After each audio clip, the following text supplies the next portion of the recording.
ഇതില് കുറച്ച് ബീഫ് ഉണ്ട് മോളെ. നീ കൊണ്ടുപോയി വരട്ട്.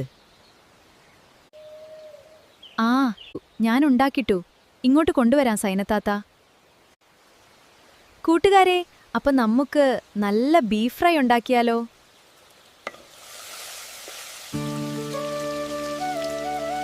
ആദ്യം നമുക്ക് കഴുകി വൃത്തിയാക്കിയ ബീഫിലേക്ക് കുറച്ച് മഞ്ഞൾപ്പൊടി, 1.5 ടേബിൾ സ്പൂൺ മുളകുപൊടി, 2 ടേബിൾ സ്പൂൺ മല്ലിപ്പൊടി, ഇഞ്ചി വെളുത്തുള്ളി പച്ചമുളക് പേസ്റ്റ്, ഉപ്പ് എന്നിവ ചേർത്ത് അടച്ചുവെച്ച് വേവിച്ചെടുക്കാം. ഇപ്പൊ ബീഫ് നല്ലപോലെ വെന്തിട്ടുണ്ട്. ഇനി ഒരു പാനിലേക്ക് വെളിച്ചെണ്ണ ഒഴിച്ച് ചൂടാവുമ്പോൾ അതിലേക്ക് 1 ടേബിൾ സ്പൂൺ പെരിഞ്ജീരകം ചേർത്ത് മൂത്ത് വരുമ്പോൾ 1 കപ്പ് ചെറിയ ഉള്ളി ചേർത്ത് വഴറ്റാം. ഇനി നമുക്കിതിലേക്ക് 1 ടേബിൾ സ്പൂൺ കുരുമുളക് പൊടി, 1 ടേബിൾ സ്പൂൺ ഗരം മസാല എന്നിവ ചേർത്തിളക്കി വേവിച്ചു വെച്ച ബീഫ് ചേർക്കാം.